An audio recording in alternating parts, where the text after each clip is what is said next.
네, 삼성 바이오로직스의 분식 회계 의혹에 대한 금융당국의 심의 결과가 오늘 나올 것으로 보입니다.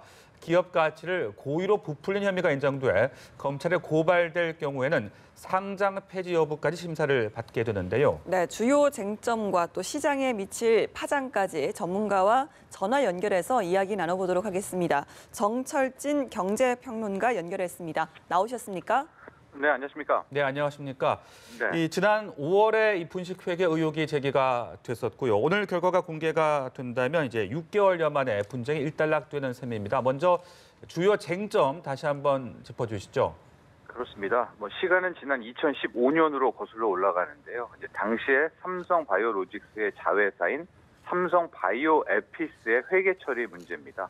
이 삼성 바이오에피스는 이제 당초에 종속회사의 지위로 회계 처리가 돼 있었거든요.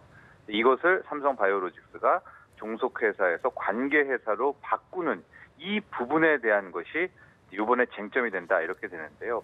왜냐하면 이 회계 기준이라는 것을 자기 멋대로 바꿀 수는 없거든요. 그러니까 종속회사에서 관계회사로 바꿀 때는 그 이유가 있어야 되는데 여기에 대해서 이제 삼성 바이오로직스는 실은 그 바이오에피스라는 회사는 그 바이오젠이라는 미국 회사와 공동 투자에 설립을 했었거든요.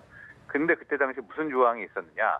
일정 시점에서 그 미국 회사인 바이오젠이 콜옵션, 즉 내가 어느 시점에는 살 수 있는 그걸 50% 플러스 한 주를 살 수 있는 권리를 줬었는데 아니 미국 바이오젠이 이제 콜옵션을 행사한다고 한다. 그렇다면 삼성 바이오로직스 입장에서는 지금까지는 온전히 자기 회사, 즉 종속회사였지만은 이제 앞으로는 바이오젠이랑 공동 경영을 해야 되니까 당연히 관계회사로 바꾸는 것이 아니냐라고 해서 자연스럽게 이 IFRS 국제회계 기준에 따라서 또 회계법인의 조언을 받아서 관계회사로 바꾼 것이다. 이게 뭐가 문제냐라는 것인데 당국에서는 실은 그 콜옵션을 행사하겠다라고 하는 부분 이런 것들이 조작 가능성이 있다. 즉 그 미국 회사가 뭘 그렇게 적극적으로 하려고 하지 않았는데도 마치 그런 상황이 있는 것처럼 연출해서 의도적으로 관계회사로 바꿨고 그렇게 회계 기준을 바꾸면서 실은 삼성 바이오의 자산 가치가 거의 4조 원, 5조 원대 이상 부풀려지게 됐다라는 게 이번에 쟁점입니다. 예, 이번에 또 혐의가 인정이 되면 상장 폐지 가능성도 있고요. 또 회의를 앞두고 주가마저 출렁였는데요. 이번 회계 논란이 이 바이오 산업 시장 전반에 좀 부정적인 영향을 미칠 수도 있다라는 우려에 대해서는 어떻게 생각을 하십니까? 그렇습니다. 일단은 이제 처벌이라고 해야 될까요? 만에 이제 혐의가 맞다라고 이번에 증권선물위원회가 판단을 하면 네. 우선적으로 생각할 수 있는 것은 이제 거래 정지고요. 거래 정지를 통해서 그 다음에 어떤 것들을 고민해야 될 텐데 물론 이 분식회계, 특히 자기 자본의 2.5% 이상, 자산 기준 2조 원 이상 하는 데는 이제 상장 폐지 심사 대상은 될 수는 있거든요. 그러나 이제 과연 이게 상장 폐지가 할 것이냐? 이건 조금 조심스러운 이야기입니다. 또 여기 투자자들도 많이 있으니까요. 그러나 우선은 거래 정지, 만에 하나 혐의가 밝혀지면 거래 정지가 될 수가 있겠고 또 하나 측면이 조금 이따 얘기할 수 있을지 모르겠지만 이번 사건이 단순히 삼성 바이오로직스 문제만이 아니라 후에 있게 되는 삼성물산과 구삼성물산입니다. 제일모직의 합병에까지도 영향을 미친 사안이기 때문에 이게 검찰 수사 한다 이런 얘기까지 나오고 있지 않습니까? 그래서 그쪽으로도 이야기가 커질 수가 있는데요. 또 하나 투자자들 입장에서는 이게 단순히 삼성 바이오만의 문제가 아니라 바이오 산업주 전체에 대한 투심을 좌우하는 그런 측면이 있습니다. 바이오라는 게 어떤 실적으로 투자하는 게 아니라 성장성을 보고 투자를 하는데 대장주격인 삼성 바이오로직스가 이러이러하게 얽히게 되면 이런 악화된 분위기가 전반적으로 미칠 수가 있고요. 수급적으로는 외국계 바이오 펀드 같은 경우에는 다양한 바이오주 바스켓을 투자를 하거든요. 근데 이제 삼성 바이오로직스가 이렇게 된다면 다른 종목들도 자연스럽게 일종의 로스컷 개념으로 털어낼 수가 있기 때문에 글쎄요, 국내 증시에도 악재라고도 볼 수가 있겠죠.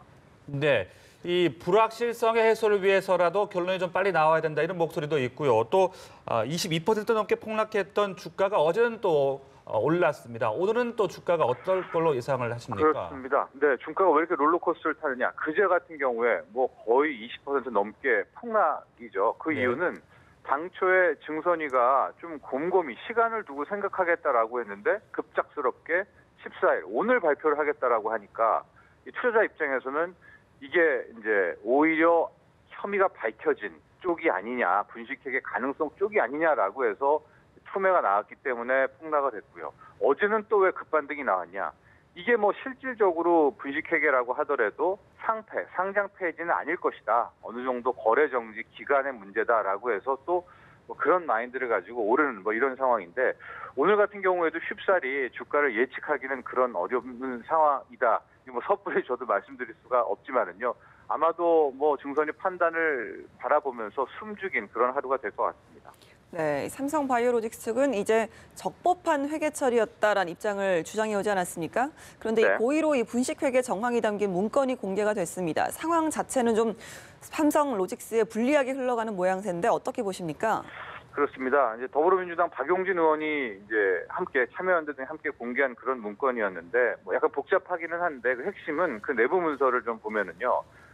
바이오젠, 앞서 말씀드렸던 그 미국 회사 바이오젠이 콜옵션의 행사를 연기함에 따라 어찌고 이런 뭐 대목이 나온다는 겁니다. 그렇다는 것은 뭡니까? 삼성 측에서도 이 바이오젠이라는 것이 콜옵션 행사를 하지 않을 거란 사실을 알고 있었다는 것을 방증한다. 그럼에도 불구하고 마치 실제 주식을 사려는 것처럼, 받으려는 것처럼 콜옵션 행사라는 상황을 만들어서 급작스럽게 관계회사로 바꾼 것이 아니냐라는 것이 그 문건에 관련한 이제 주요 주장이기는 한데, 여기에 대해서 금융위 측은 이미 그 해당 문건을 갖고 있다라고 밝혔거든요. 그렇기 때문에 오늘 나올 판단에는 그 삼성 측의 내부 문건 이슈도 분명히 반영된, 고려가 된 그런 판단이라고 보면 되겠습니다. 네, 이 만일 분식회계를 했다고 결론이 난다면 또 그 이유가 있을 텐데요. 이에 대해서 이재용 부회장의 승계와 연결되는 것이 아니냐, 이런 의혹들도 있는 것 같습니다. 이 부분 좀 짚어주시죠. 예, 이제 이게 제가 앞서도 잠깐 언급을 해드렸었는데요. 이제 당시에 이 삼성 바이오로직스 문제도 있었지만은 구삼성물산과 제일모직의 통합도 있었거든요. 근데 이 지분 구조를 잘 보시면은 이 삼성 바이오로직스는 제일모직이 삼성 바이오로직스의 거의 한 절반 가까운 지분을 갖고 있습니다. 즉 삼성 바이오로직스의 가치가 좋아지면 좋아질수록 제일모직의 가치도 높게 평가가 되고요. 그렇다면 삼성물산과 제일모직의 합병에 있어서 제일모직의 주주가 상당히 유리한 고지에 올라서게 되거든요. 근데 이제 박용진 의원을 비롯한 이제 참여연대에서 주장하는 이야기는 그 제일모직의 주요 주주가 누구냐? 바로 이재용 부회장을 비롯한 이제 오너 일가가 많은 지분을 갖고 있으니까 왜 삼성바이오로직스 부풀리기, 자산 부풀리기를 하할 수밖에 없었느냐? 바로 제일모직의 가치를 높이기 위해서였고, 그렇게 되면 오너 일가가 혜택을 봐서 이후에 있었던 구삼성물산과 제일모직 합병에서 유리한 지위를 차지하게 되는 이 프로젝트였다라는 주장이기 때문에, 만에 하나 삼성바이오가 고의 분식회계가 밝혀지게 된다면, 고의성 있는, 그럼 그것은 결국 우리가 계속 언급했던 구삼성물산과 제일모직 합병 과정의 또 다른 논란거리가 되거든요.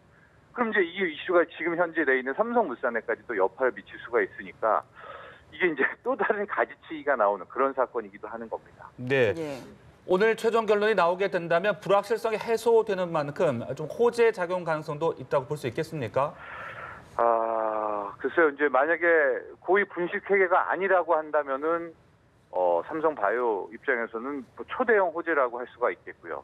만에 하나 고의 분식회계다라고 한다면 일단은 거래 정지와 함께 거래 정지 기간에 대한 뭐 이슈, 그 다음에 처벌에 대한 이슈로 넘어가게 될 텐데, 역사적으로 보면은 뭐 거의 5조 원대 분식회계를 명확하게 한 대우조선해양이 1년 3개월 거래 정지였었거든요. 상당히 긴 기간입니다. 그렇기 때문에 이걸 불확실성 해소도 어떻게 결론이 나느냐에 따라서 불확실성 해소이기는 한데, 제가 이제 약간 또 하나 바라보고 있는 측면은, 만에 하나 이게 고의성 분식회계로 결론이 나서 뭐 거래 정지라든가 기타 이렇게 들어가게 될 경우엔 현재 삼성바이오의 작년 말 기준 주주명부 기준입니다. 대략 5만 명 정도의 개인 투자자들이 들어가 있거든요. 이분들 뭐 액수는 한 5조 원 이상의 돈인데, 이분들이 거의 이제 집단 소송을 갈 가능성이 높아요. 왜냐하면 이게 삼성바이오뿐만이 아니라 당초에 삼성바이오를 평가하고 감사하고 감리했던 금융당국들, 뭐 금감원, 금융위, 거래소까지 왜 그때는 그 얘기를 하고 지금은 딴소리를 하냐라고 하면서 이 당국에 대한 집단 소송 가능성도 있거든요. 그러니까 불확실성이 해소되는 측면과 함께 또 다른 불확실성이 커지게 되는 뭐 이런 양면의 모습을 갖고 있겠습니다. 예, 어떤 방향으로 나든 오늘 결론이 나는 거니까요. 좀 지켜봐야겠습니다. 지금까지 정철진 경제평론가와 함께했습니다. 고맙습니다. 고맙습니다. 감사합니다.